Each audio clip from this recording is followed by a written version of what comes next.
Bismillah. Assalamualaikum warahmatullahi wabarakatuh. Alhamdulillah alladzi bi ni'matihi tatimmus shalihat. Wassalatu wassalam ala Rasulillah wa ala alihi wa sahbihi wa man tabi'ahum bi ihsanin ila yaumiddin. Bapak-bapak dan ibu-ibu wali murid anak mas yang dimuliakan oleh Allah. Alhamdulillah kembali madrasah orang tua menyapa antum semua. Mudah-mudahan kita semua dijaga oleh Allah Subhanahu wa taala di musim yang penuh dengan pancaroba, bahkan saudara-saudara kita sebagian kena bencana, dan mudah-mudahan Allah Subhanahu wa taala memberikan kesabaran dan ketabahan kepada mereka semua. Dan kita pun mudah-mudahan bisa turut membantu, dan kami ucapkan jazakumullahu khairah atas sebagian dana sumbangan yang telah dititipkan. Alhamdulillah kita sudah salurkan. Mudah-mudahan Allah membalas dengan banyak kebaikan. Selawat serta salam kita limpahkan kepada junjungan Nabi kita Nabi Muhammad SAW beserta keluarga beliau, kerabatnya, serta sahabat-sahabatnya. Tema yang kita angkat hari ini yaitu bagaimana menumbuhkan cinta anak kepada Al-Quran, baik membacanya maupun mengkajinya. Yang mudah-mudahan kita semua bersemangat, terutama kita sekeluarga masing-masing, yaitu untuk bersemangat selalu dekat dengan Allah melalui firman-firman-Nya, dengan membacanya, kemudian memahaminya. Alhamdulillah di anak emas sampai sekarang masih ada kajian tafsir, terutama di juz ke-28 yang kebanyakan isinya berkenaan dengan fikih usrah, yaitu tentang pemahaman tentang keluarga. Nah, kesempatan ini saya mengajak ibu-ibunya untuk setiap hari Rabu sore kita belajar bareng untuk kajian ilmiah dari tafsir Al-Quran juz ke-28. Bapak dan Ibu yang dimuliakan oleh Allah Subhanahu wa taala, Al-Quran adalah merupakan pondasi bagi pendidikan kita. Alhamdulillah anak emas selalu berupaya menjadikan Al-Quran sebagai panduan dalam pendidikan ini. Dari niat awal, kita sering menyebutkan di surah An-Nisa ayat 9, dan bagaimana proses pendidikannya di surah Al-Fath ayat 29, yang itu menjadi landasan dasar kami untuk selalu berdakwah melalui pendidikan ini. Karena memang Allah berfirman di surah Al-Ankabut ayat 49, bal huwa ayatum bayyinatum fi suduril ladina utul ilma. Bahkan Al-Quran itu merupakan ayat-ayat yang jelas yang ada di dalam dada orang-orang yang diberi ilmu. Jadi makanya kita selalu kembali kepada Al-Quran agar Allah Subhanahu wa taala membimbing kita. Kata para ulama salaf, di antaranya adalah Ibnu Katsir rahimahullah, dalam menjelaskan ayat tadi, ai hadzal Qur'an mahfudun fi suduril ulama yatlunahu haqqa tilawatih. Yang mana Al-Quran ini terjaga, karena memang Allah berjanji yaitu akan menjaga ya Al-Quran ini di dada-dada para ulama yang mereka membacanya dengan sebenar-benar bacaan. Makanya kemudian kita sebagai penerusnya, kita berusaha untuk menjaga Al-Quran ini di keluarga kita dan terutama juga di anak-anak kita, yang mudah-mudahan mereka sebagai penerus ulama di generasi yang akan datang. Terutama kita sekarang menyambut generasi emas, ya, yang mana kalau dihitung dari kemerdekaan bahasa kita, yaitu nanti 2045. Kita berharap anak-anak kita ini, anak-anak yang Qur'ani, yang Rabbani, yang terbimbing ya, oleh Allah Subhanahu wa Ta'ala, dan dijaga ya kebahagiaannya di dunia maupun di akhirat ini. Yang tidak lain ialah ya tentunya kata Rasulullah SAW, khairukum man ta'allama al-Quran wa 'allama. Sebaik-baik kalian adalah orang-orang yang mempelajari Al-Quran dan mengajarkannya.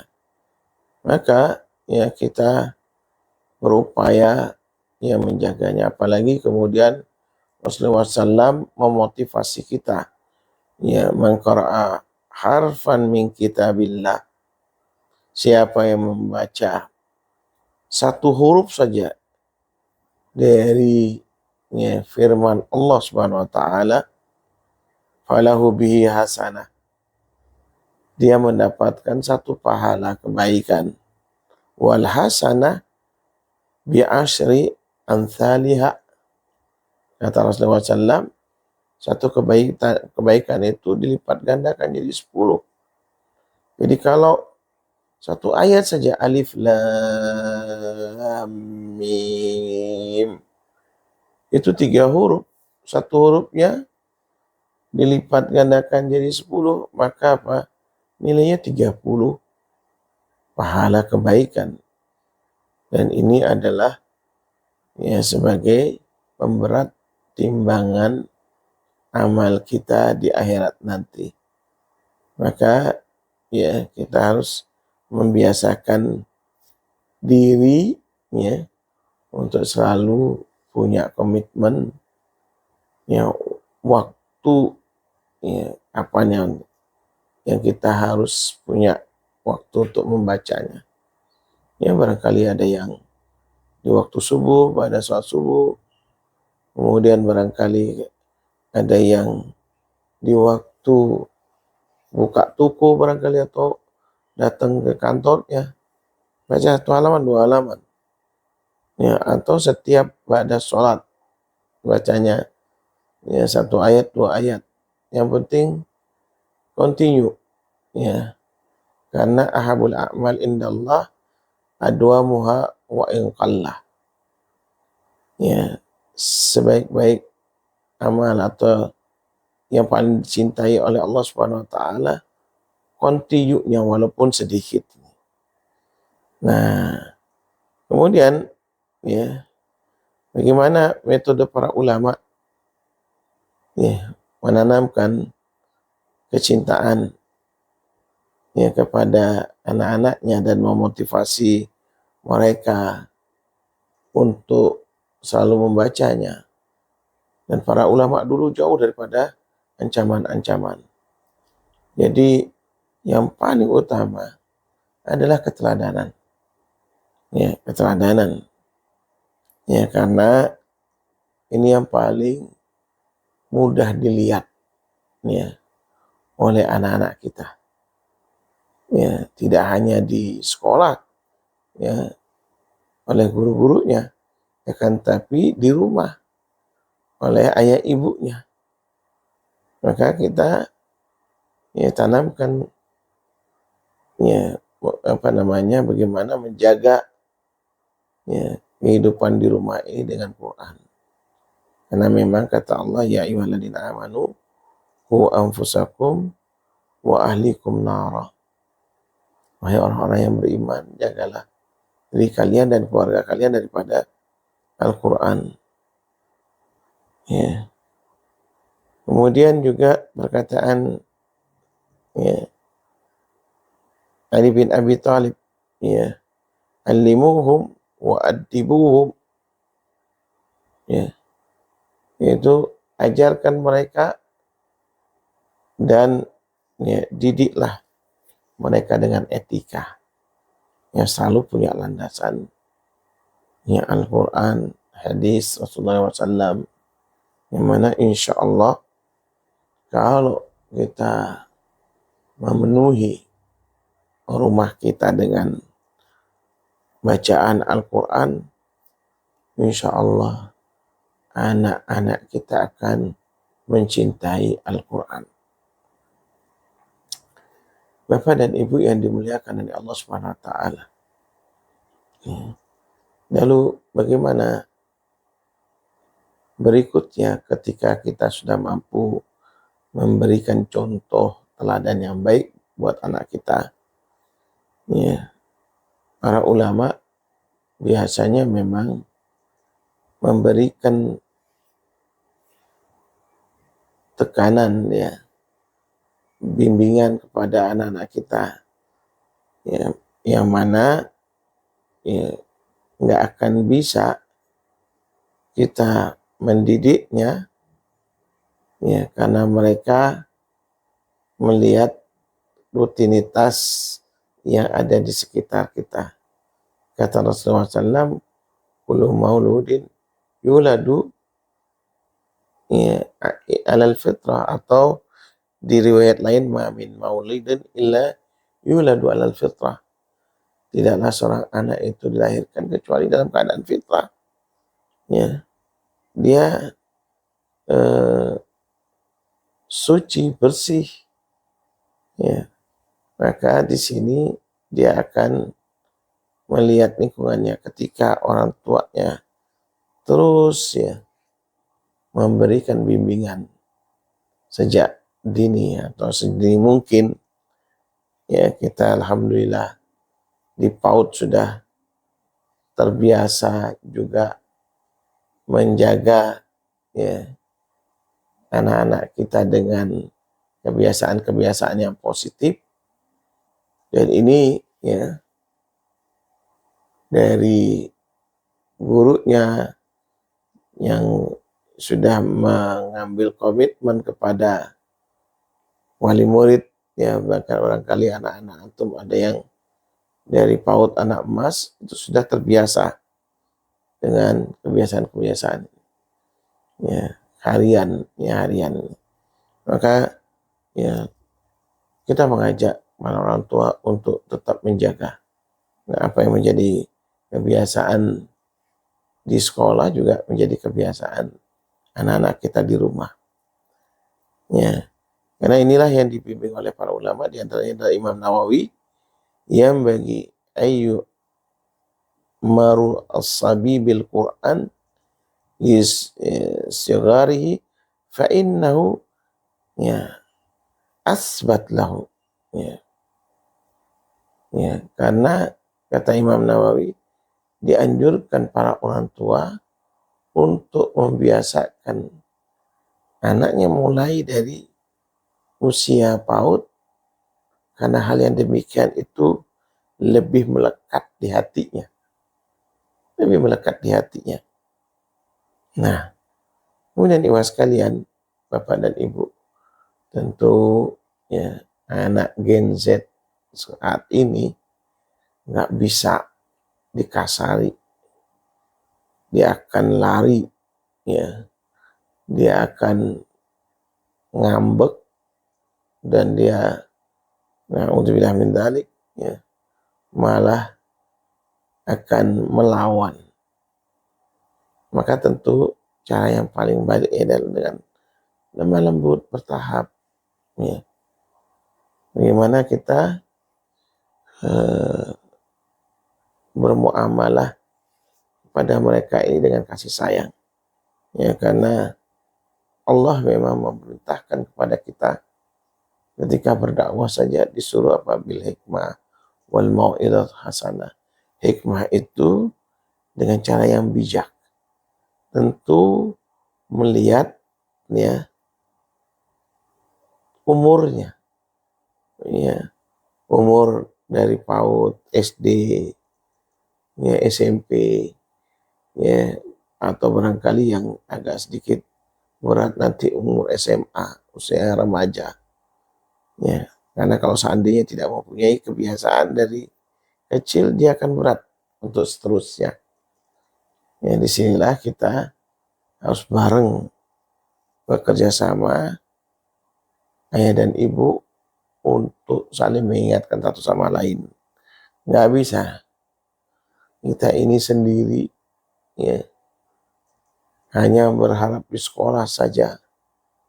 Yang penting sudahlah, karena sebagian besar, yang mudah-mudahan bukan di anak emas ya, sebagian besar para orang tua itu berlepas diri tanggung jawabnya dari tanggung jawabnya untuk membiasakan anak-anaknya ya membaca Al-Quran. Udah dianggap selesai. Begitu dia hatamnya Quran, sudah nggak akan pernah dimasukkan anaknya ke komunitas. Ya padahal sekarang alhamdulillah di beberapa masjid, ya beberapa musola, bahkan TPQ, kita ada TPQ. Ya dan memang mohon maaf ini sampai sekarang juga kita tidak nampung tuh. Makanya alhamdulillah beberapa teman-teman yaitu yang membuat TPQ yang lainnya. Dan ini tidak lain ialah membuat komunitas Al-Quran yang insya Allah anak-anak kita terjaga. Ya, bacaannya dia tidak akan lupa dengan hukum-hukum tajwidnya. Dan barangkali yang sudah punya hafalan, dia akan terus memeliharanya. Jadi kita tergantung orang tuanya. Ini tergantung orang tuanya apakah kemudian ya orang tuanya peduli terhadap ya bacaan daripada anak-anaknya. Jadi harus dengan lemah lembut. Kemudian ada juga perkataan dari Ummul Mukminin Aisyah radhiyallahu anha, yaitu ma khair ya Rasulullah SAW baina amrayni illa ma khayyara ya Rasulullah SAW baina amrayni illa ikhtara aisarahuma ma lam yakun isma. Jadi Rasulullah SAW tidak memilih atau tidak pernah memberikan pilihan dua perkara kecuali beliau memilih yang paling mudah selama itu bukan dosa. Rasulullah SAW mengajarkannya ya kepada kita untuk ya